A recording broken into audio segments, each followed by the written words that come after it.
Hello everyone, this is Korosh Erfani and today is Wednesday, March 11th, 2026. We are already in the 13th day of this war of Israel and the United States against Iran. So the record of 12 days has already been broken, and we are now in a war that will be a little more than 12 days that we have had as the famous war, the famous attack of Israel and then United States against Iran in June 2025. So now we are just at the beginning of a long-term war, most probably. So let's see what's going on. Today, a lot of countries promised to the International Energy Agency that we are putting on the market our oil reserves, right?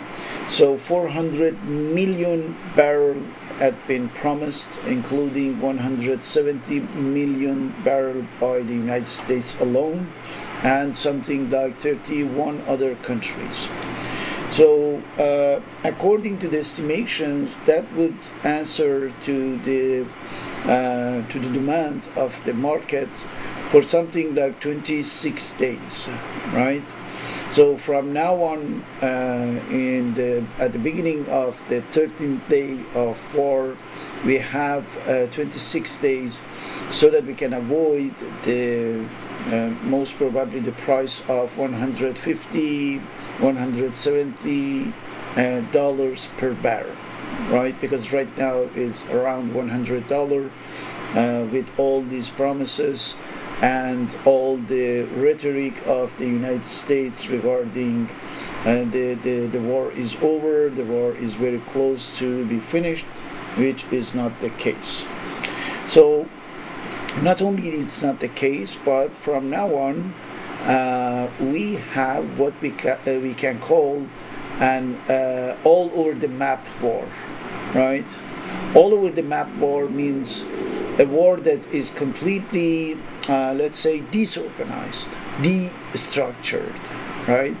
And could go in any direction, could include any fields of activity and any region, any part of the world, like the case that we have had in India. So in India, something happened that's very meaningful, which is fabrication of the drone, a plant where they fabricated the drones by Israel and India had been exploded, and we don't know exactly who did that and why, but what is sure is that it's something we can call almost abnormal, right? So, which means India also, after having betrayed the Iranian ship over there, of course, is somehow involved in this war, right? So we can see the international character of war.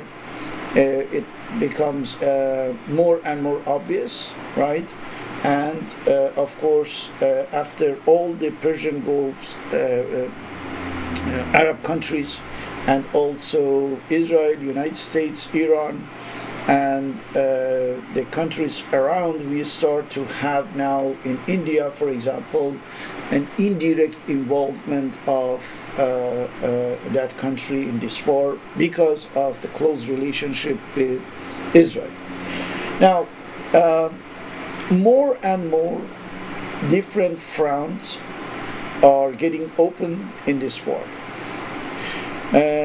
From the beginning right now, there is one, we can say, military front, okay, which is the different military targets that both sides try to strike.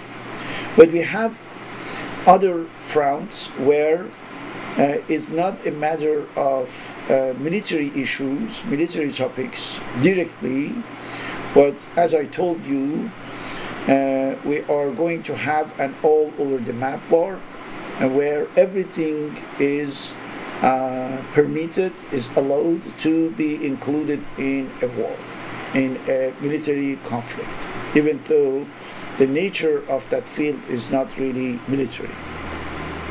So, first of all, let me tell you that this is the particularity of what we call asymmetric war. In asymmetric war, the side that is weaker compared to the stronger part, the more powerful side, starts to imagine the things that can harm in a way or another the enemy, right? Even though it's not really included in the let's say military setting of the enemy, anything. So let me give you at least 5-6 different fronts besides the military aspect of the current conflict. The first one is the oil war, we can say, right? So what's happening in the Strait of Hormuz is extremely significant for the global energy market, and also for the global economy, of course. And that's why the different institution of capitalism try to find a solution for that, at least an ephemeral solution, so that they can see how they can fix the idea of ceasefire or something that will lead to reopening of Strait of Hormuz. So 400 million barrel will be good for now for 26 days, but is it enough to really reach to a solution? Because we don't see that. We don't see how the countries that launched this war can get around with this conflict, while Iran is completely refusing any idea of ceasefire beyond a completely comprehensive agreement. Okay, so Iran wants several things that I am going to talk about, but just keep in your mind that the first front, the front of oil war, is completely open and spreading out. That's the first point. The second front is shipping. Nobody can ship over there. And from the moment United States announced that it's going to escort, the cargoes and the different vessels to pass the Strait of Hormuz, we saw that not only it was impossible, but Iran started to hit several ships, several cargoes, and the last one was even an American one in Iraq, in the port of Basra. As you can see here, it's a matter of an American oil tanker that had been targeted near the port of Qasr in Basra, in southern Iraq, which means that you can dream about passing from Strait of Hormuz and shipping there, but it's practically impossible, not only because we are there, but also because we are able to target any tankers, vessels, cargoes, anything. So impossible. So that's why we have a deadlock, a real deadlock for the Americans over there, and they cannot ensure any real safe passage over there. And we are not yet in the war of mines, in the marine mines, right? Because from the moment Iran is able to launch these mines over there, we are set for weeks or months, just to demine and to get them out of the waters over there. So that's extremely complicated for this second front of shipping at a checkpoint that we can call Strait of Hormuz. So then there are other aspects that are coming and adding up to what we have already. For example, Iran started to target the different data centers in the region. Okay, the data centers belonging to Google, to Amazon, to Microsoft, and they are losing the capability, the technical capabilities that they have had in the different countries of the Persian Gulf. Why? Because they cannot protect their data centers, of course, and they are hit, they are completely damaged, and with that lots of data and lots of business are lost.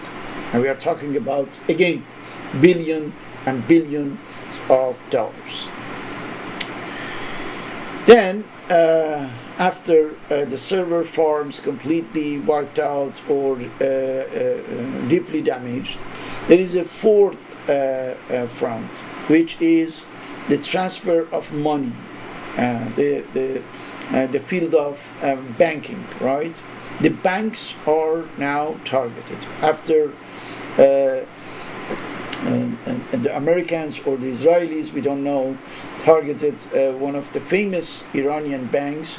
Iran started to warn everyone around, the buildings where there are the Western banks, and is trying to hit them, to strike them. So serious disruption in the financial transactions over there, because the banks are, getting hit, getting materially damaged, and for the operations, of course, disrupted. Four fronts till now: oil, shipping, data center, and of course banks. The fifth one is a new story that's very interesting and very paradoxical. We should be aware about this, which is a warning that had been issued by the FBI today for the state of California,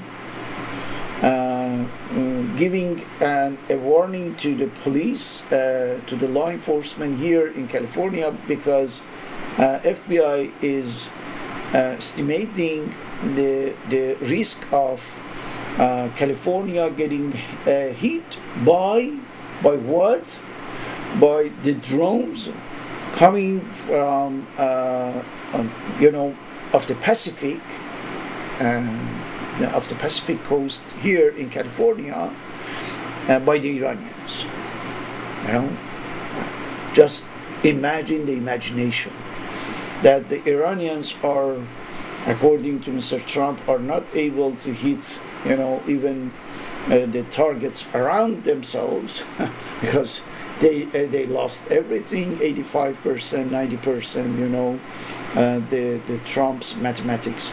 But at the same time, they are able to send drones, of the Pacific coast to hit California. Unbelievable. But this is just, we know that's false flag. We know that's nonsensical warning. We know that it doesn't make sense. But there is something behind that.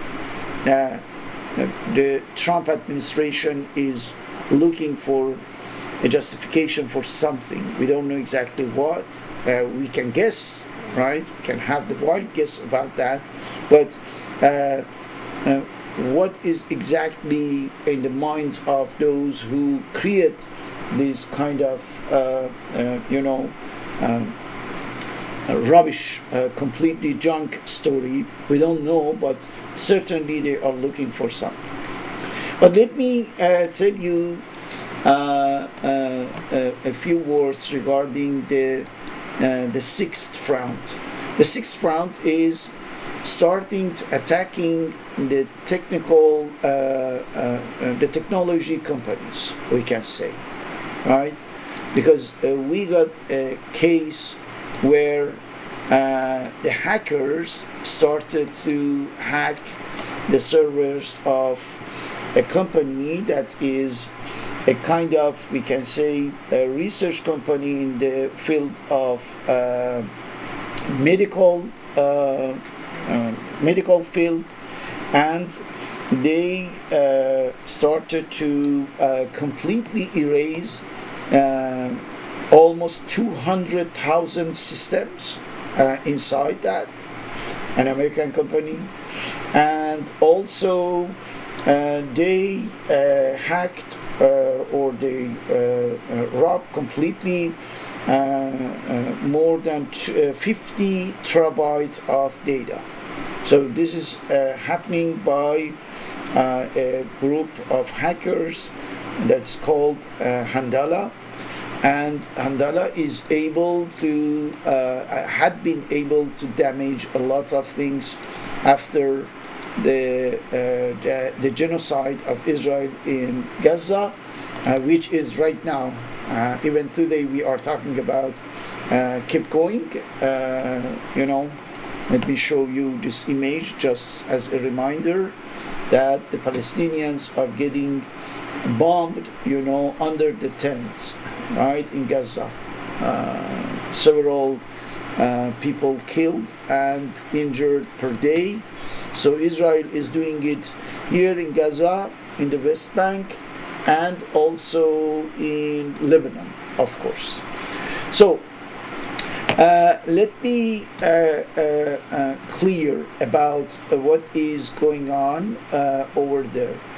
These 6 fronts we are talking about, and till now, just 12 days and 6 fronts, beyond the military front, of course. We are talking about a different kind of war that we have never had, all right? It should be very clear that we are dealing with something unprecedented. This means that we won't be there in a few days. It's a matter of just 12 days and 6 fronts. So let me, where we will be in, I don't know, day 30, 20 of this war. So, oil, shipping, data, money, homeland, and now healthcare. So what's going on? I can tell you that this is the idea of opening a war, a can of war, right? That's exactly what we can say about this. When you open a can of worms, it means that you are going to a trouble, and then you cannot really get off. You will be in such a trouble, such a deep trouble, that it would be impossible to get it out, right? To get out from that. You cannot do anything but having more and more trouble. And this is what is happening right now for the United States on the one hand, and for Israel on the other hand. And both of them, are trapped in something that they established themselves, they created themselves. This trap, this situation is generated by the stupidity and really by the reckless and careless nature of Zionism, that we can say it without any hesitation.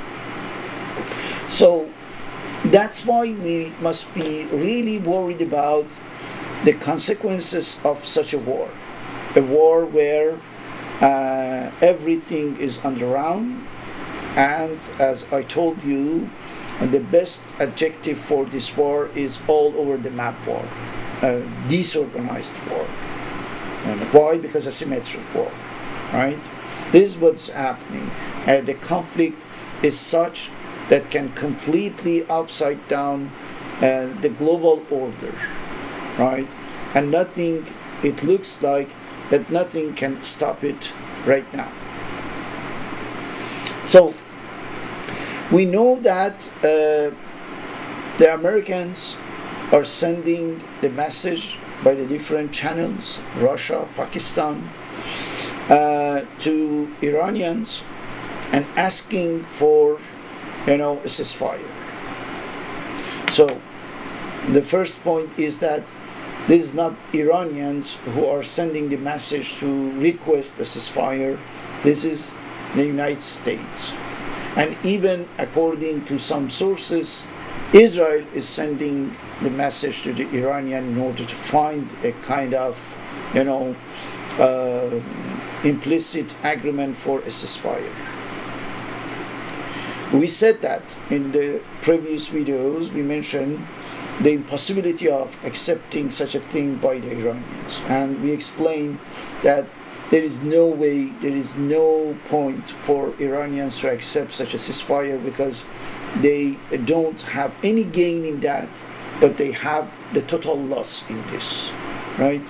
So in this condition, it's impossible, right? It's impossible to imagine that Iran is going to accept such a ceasefire, where it gets nothing, absolutely nothing. No, the removal of sanctions, no compensation for all the damages, and so on and so on. So it's impossible. So that's why the Iranians are sending their answer through Russia, Pakistan, and other channels, and they are setting their conditions for such, let's say, hypothetical ceasefire. Among the things that they are asking, there are three that are important. So, first of all, they are asking, as you can see, Dropsite is reporting it according to Iranian President Masoud Pezeshkian, who outlined what Iran really wants for a path to end the war. So the three conditions of Iran are very simple and basic. First, recognition of Iran's legitimate rights. Then, payment of reparations. And third, firm international guarantees against future aggression. Okay, let me explain you why the Iranians are asking the impossible, right? Even though we know that theoretically and for the face value, it's okay, because it's well formulated, but when we think about why this war had been launched by Israel involving the United States, we can see the diametrical opposition of the causes, the reasons, and the core of the requests by the Iranian government, right? The first one, recognition of Iran's legitimate rights. It means that the total removal of the rhetoric regarding nuclear activity, the Iranian nuclear activities, Iranian missile activities, Iranian development of new missiles, drones, and everything, legitimate rights to support the other groups that are fighting against, for example, the occupiers, So by rights, Iran means everything that it has been doing for 47 years, because they were doing it, considering them as their rights to do, right? Nuclear activity under the supervision of the International Atomic Energy Agency, for example. So they want to continue that. They want to enrich uranium for according to themselves, for the medical or industrial usage. So that's their legitimate rights, and they are asking to recognize it. So that will do away with the idea and rhetoric of President Trump or Israelis, according to which there won't be any degree of enrichment, any nuclear activity in Iran, any enriched uranium, and so on and so on. So, total dismantling of the discourse of the United States and Israel just by the first one, recognition of Iran's legitimate rights. So you see just the character that is the character of the Iranian request that is, we can say, contrasted radically with what the American and Israelis have been saying for years and decades with regard to what Iran has been doing.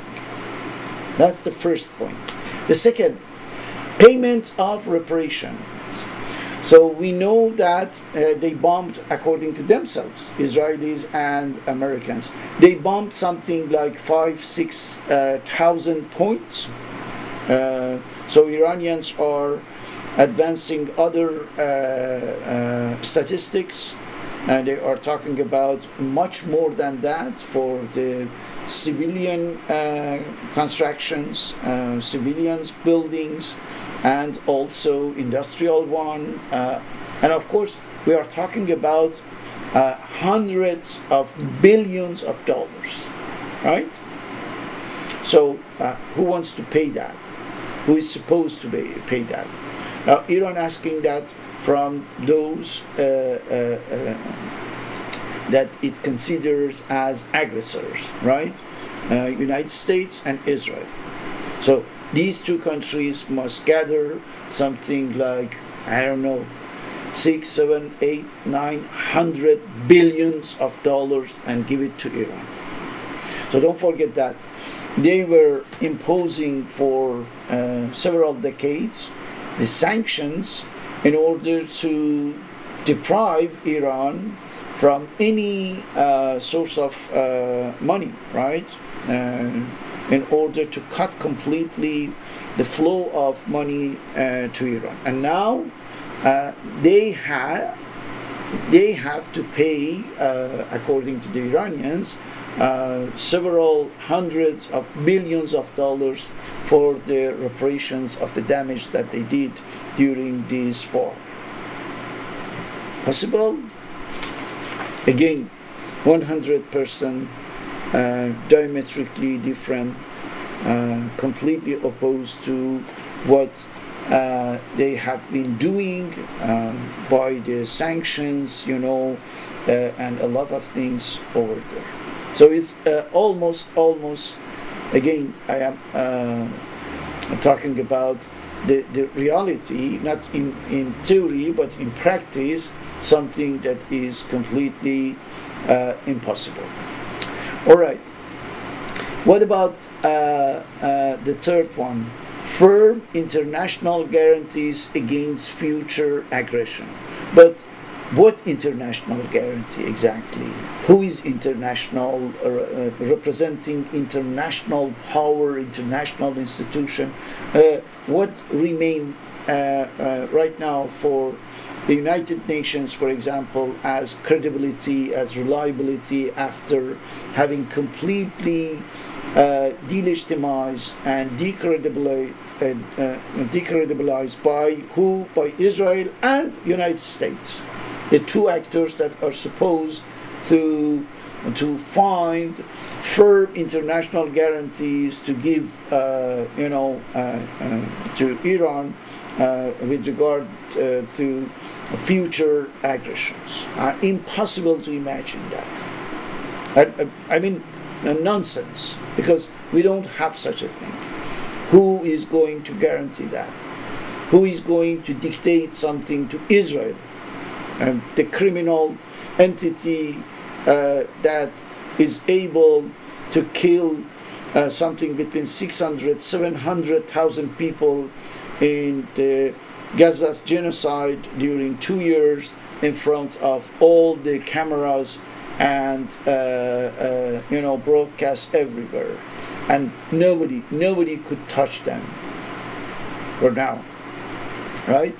Asking a guarantee from what? So from who? Who is able to give such a guarantee that the United States will be obeying this international guarantee, or respecting that, or Israel is completely complying with, I don't know what kind of restrictions that Iranian can imagine in that international guarantees against future aggression. Nonsensical condition. So again, we can see that these are the normal requests of a country that had been attacked, that had been aggressed, right? And lost almost everything, and now it's in a position that can request some elements, some conditions, right? As totally normal. I mean, totally normal, but in fact impossible to do in light of the nature of the Zionist entity of Israel, essentially in the aftermath of the genocide in Gaza, and all the other aggressions of Israelis with regard to West Bank, then Lebanon, Syria, Iran, Yemen, and so on and so on. We know that Israel is a rough, inferior state, not able to obey anything that can restrict, its reckless, careless, wild nature. Impossible. So now that we are aware about the fact that the Iranians are asking the moon, right? They are asking something totally out of any decent imagination with regard to these two states, United States under Trump and Israel under Netanyahu. So unimaginable, just not very relevant. So now that we get this awareness that there won't be any possibility for peace, for example, for ending a war, really. What would be the normal, let's say, subsequent steps of this war? What would be the following steps that we can imagine? Let me tell you, we are now one day more than the amount of days Israelis showed that they are able to get hit, right? To get targeted by the Iranians. In June 2025, their capacity at maximum, when they started to really show resistance in front of all the wave of missiles, drones sending by Iran, was, as a total, I'm talking about it on the whole, just 12 days. And now we are already in the 13th day of this war. So which means that the war starts from now on to exhaust the capability and the capacity of the Israeli society to go with this war, right? To come along with all the consequences of this war. And don't forget that Iran announced from yesterday that from now on we are sending only and only the heavy missiles, the missiles with the heavy warhead over there. 1 ton or 1.5 ton or 1,500 kilograms of explosive for each one. So what this situation will make for? That's the question. In order to answer that, let's see what Haaretz is telling us. Something very interesting. Look at this. Haaretz is telling there is a hole in Israel's early warning system, and its missile defense batteries are at risk as well. So in terms of military defense, we can say that Israel is showing that is not able, despite the fact that there are a huge amount of possibilities and material, technology, hardware, software at its disposal in order to defend itself. I told you some sources are talking about 25 different impediments, obstacles the Iranian missiles or drones have to travel and go by in order to reach finally Israel. 25 different steps of possibility to get them done. And finally, they are doing something that we can see more and more in the images that despite the military censorship of the Israeli government are coming. Video shot in northern Israel tonight of Iranian missiles raining down. Alright? So we have more and more this kind of videos where we can see that the big cities of Israel, including Tel Aviv, Haifa, are, as you can see, punched completely by the Iranian missiles. For one case, Al Arabiya and the Arabic news network had to apologize for airing this footage. And the footage, as you can see, for the first time shows the really huge damages in Tel Aviv coming from, the Iranian drones and missiles. Right? This is what's happening over there. And the issue is so serious that the Israeli journal and the Israeli newspapers are talking about what to do, because there is a hole. Are we going to be hit? Are we, as some people said, being transformed into a Gaza or something like this? Is it possible?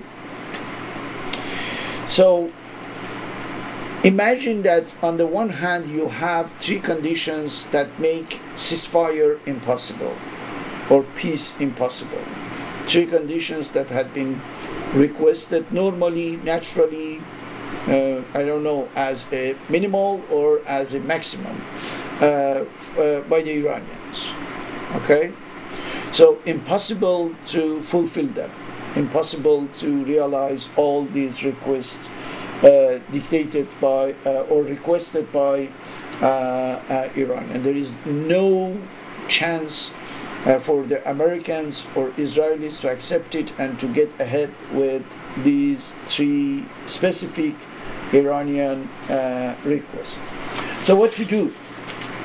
On the one hand you have this, and on the other hand you have the impossibility of technically, militarily, materially to contain the Iranian capability, to reduce it to zero, right? To somehow we can say to get rid of the Iranian capability. Israel cannot do that. United States cannot do that. Both of them combined are not able to eliminate the Iranian threat and the Iranian firepower. Is as easy as that, Now, let's put these two elements aside, okay? the impossibility of accepting the Iranian request with reference to the 3 points we talked about.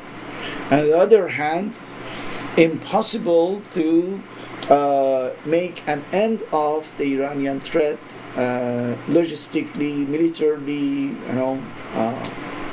so what to do? What's the solution?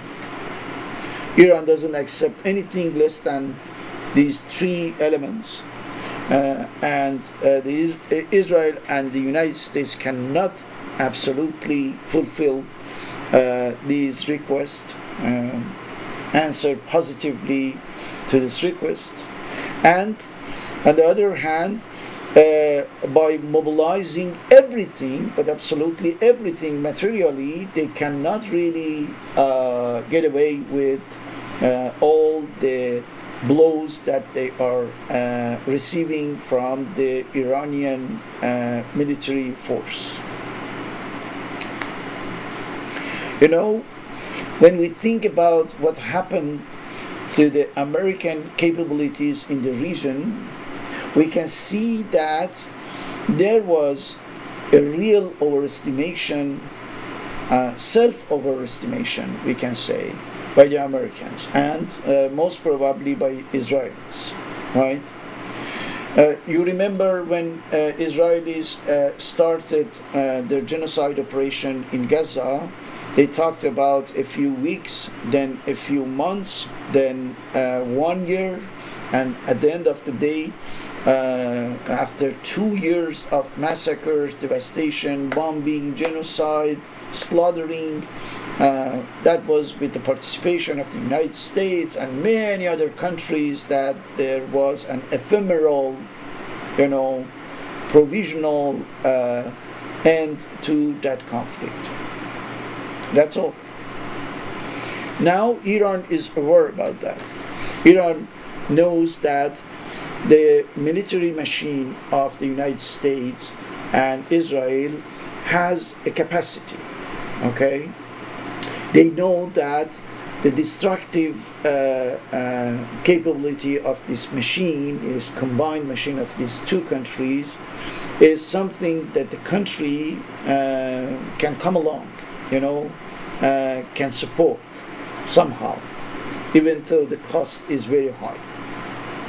So from now on, in order to bring down the American overestimated or too pride and ambitious machine, and with that the Israeli one, the Iranian has just to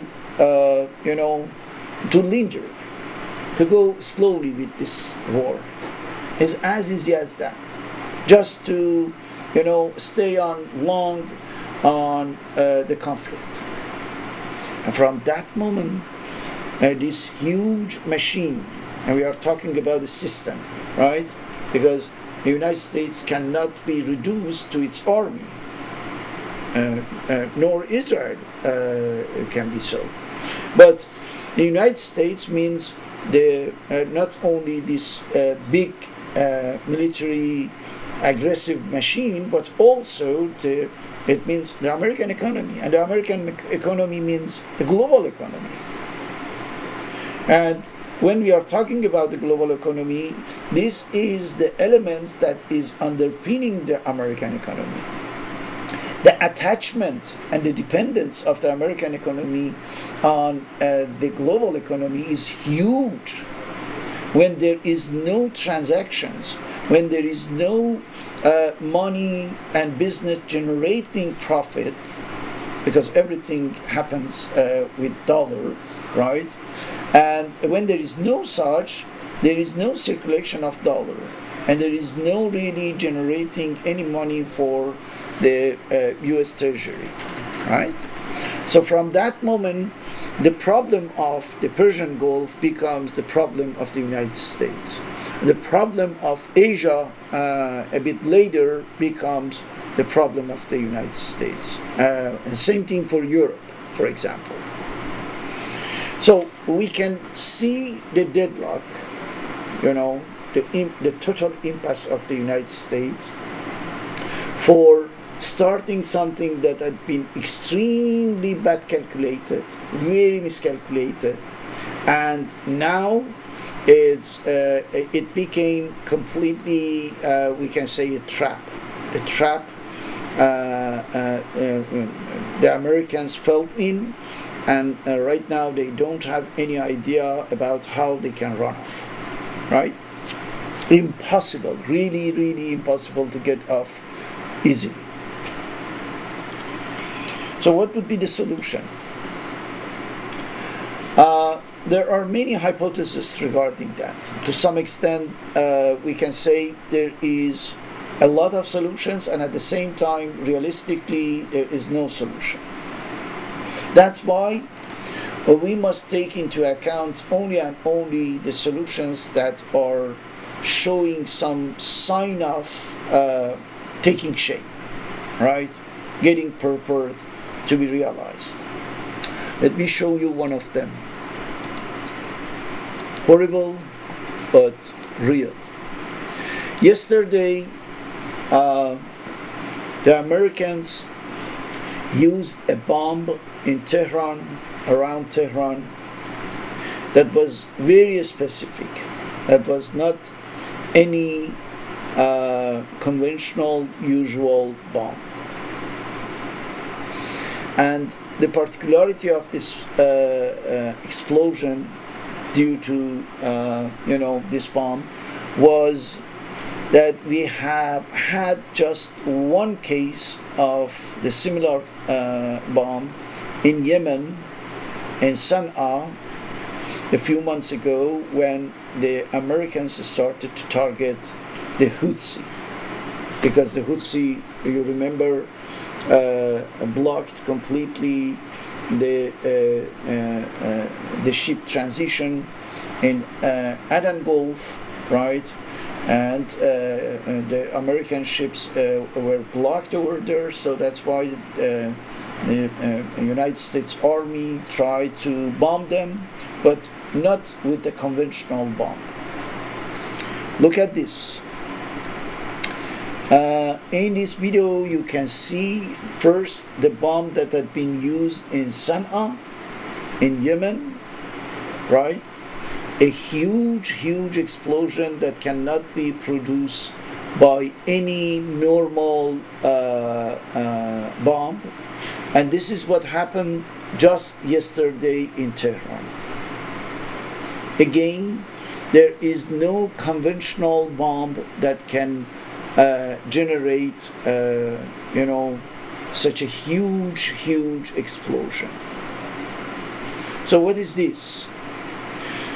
In order to give you an answer, I searched, and what I realized is that, and there are many other sources that start to talk about that.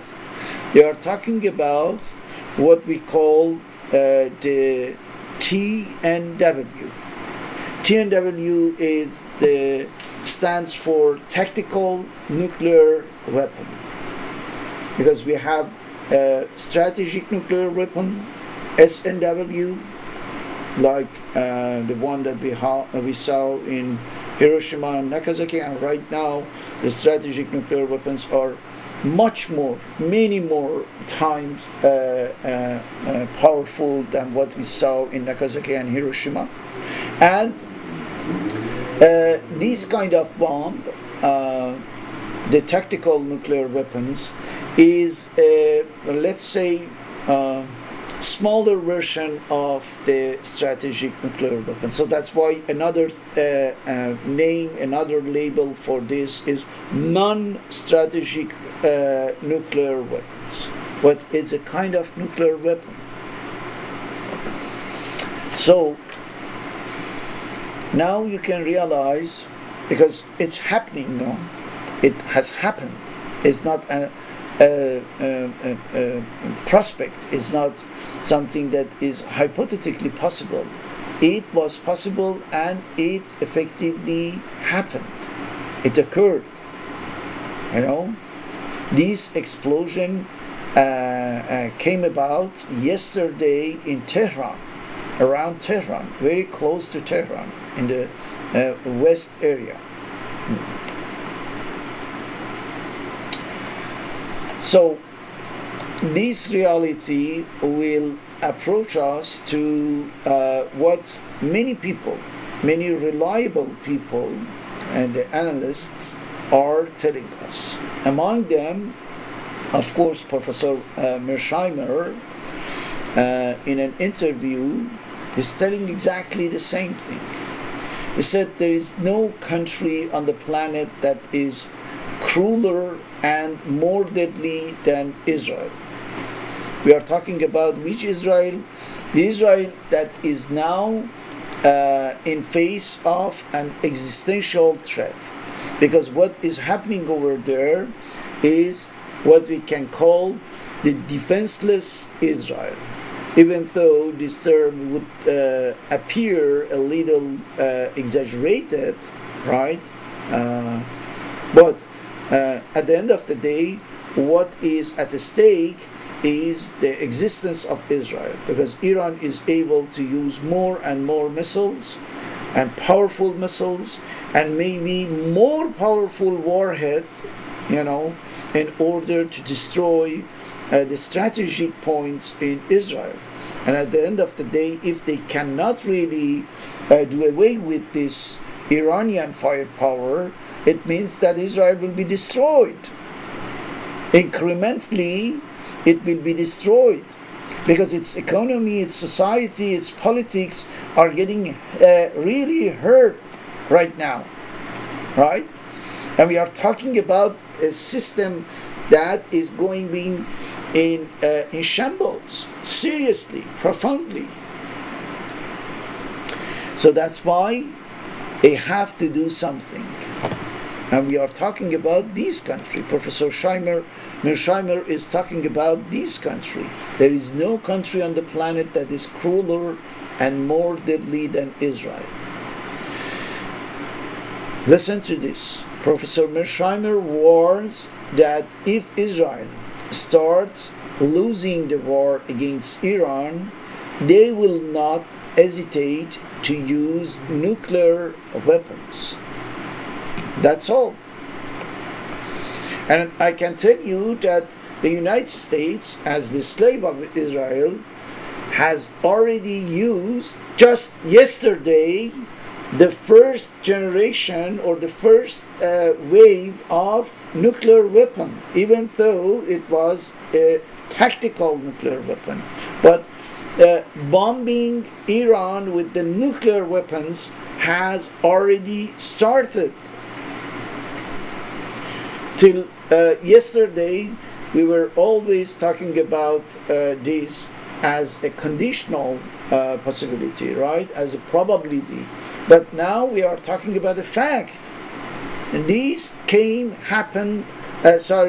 about yesterday. This happened yesterday. The duel of Israel and the United States started to nuke Iran.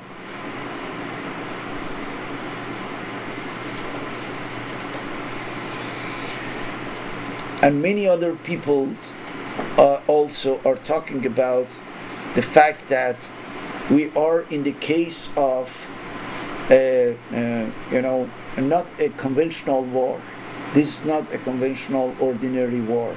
This is not a usual military conflict.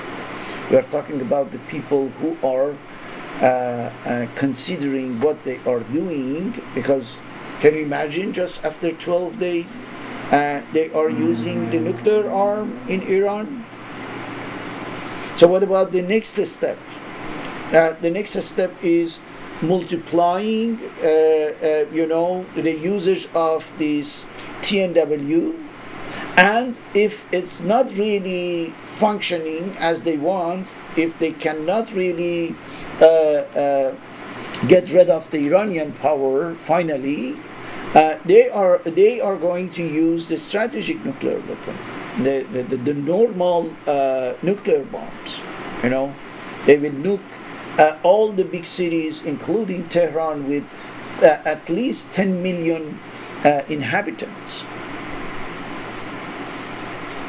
We said what would be the consequences of that? We said what would be the following, stage of this destructive, crushing, anti-human process started by Israel and followed by the United States. We said that, right? The Third World War, the international nuclear war, and the end of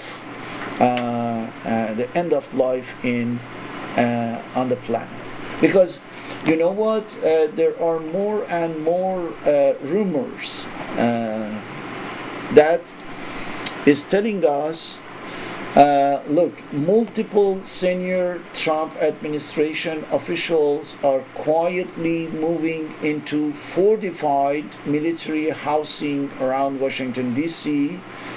Right now, including the last one was Pam Bondi.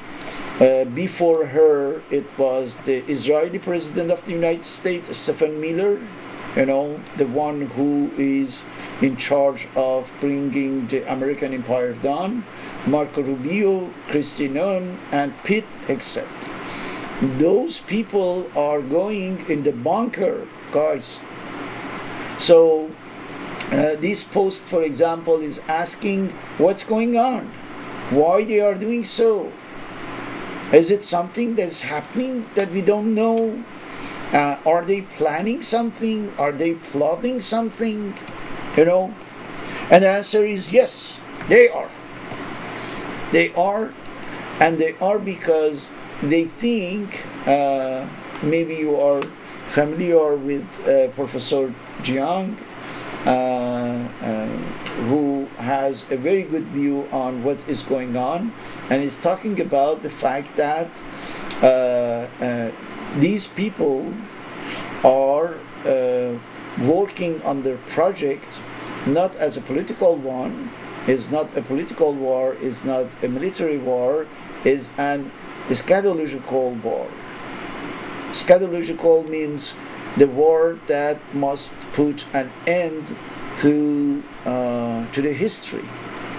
Eschatology is the idea of Armageddon.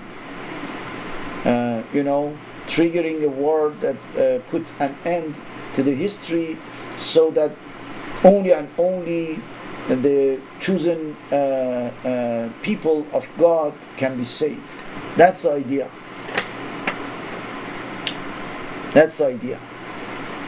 When Jimmy Dore asked him, you think the ultimate purpose of people like Pete Hegseth and Benjamin Netanyahu is the end of war? Is that really what you are saying? Professor Jiang answered simply, yes. Unfortunately, I am forced to come to this conclusion. So guys, we are going toward an atomic Armageddon. We are going toward a nuclear eschatological war where there would be no future for any living being on the planet. Of course, as usual, masses are completely metamorphosed. They don't have any idea about what's going on. They cannot realize, the gravity of the situation. And even if they realize, they don't know what to do, how to react, right? And among the intellectuals, among the medias and people, many are not really ready to step up, to take responsibility. So that's why we are somehow heading toward a situation where there is only and only one possibility. This is what we can call the no return point, where you cannot change this now became predetermined fate for the humanity. Of course, up to a point, there is always solutions, many solutions, but up to a point, to some extent. After that, by the logic of the configuration that had been shaped, we don't have any solution, right? You can stop a car before falling, I don't know, somewhere, but once it falls, you cannot do anything, and that would be the total crash, right? This is what is going to happen to the humanity and to the civilization, because only and only for one reason: the emergence, the creation of Zionism, right? A destructive ideology that had been looking for destroying, removing, deleting, eliminating the human species, and they are getting very, very close now to that objective. It could be very soon, because yesterday they started somehow, and to some extent we can say they started this famous nuclear war by using an TNW in Tehran, right? So if they get used of applying more and more of this kind of weapon, you can be sure that we have been already there. It's not any more question of we will be there. No, we are already there. Think about that. Thank you very much for watching this video. I hope that you can help me to share these videos with other people in any way that you can, in any case that you can share them, and that would be for having more and more impact by discussing these topics. Thank you very much. See you in the next video.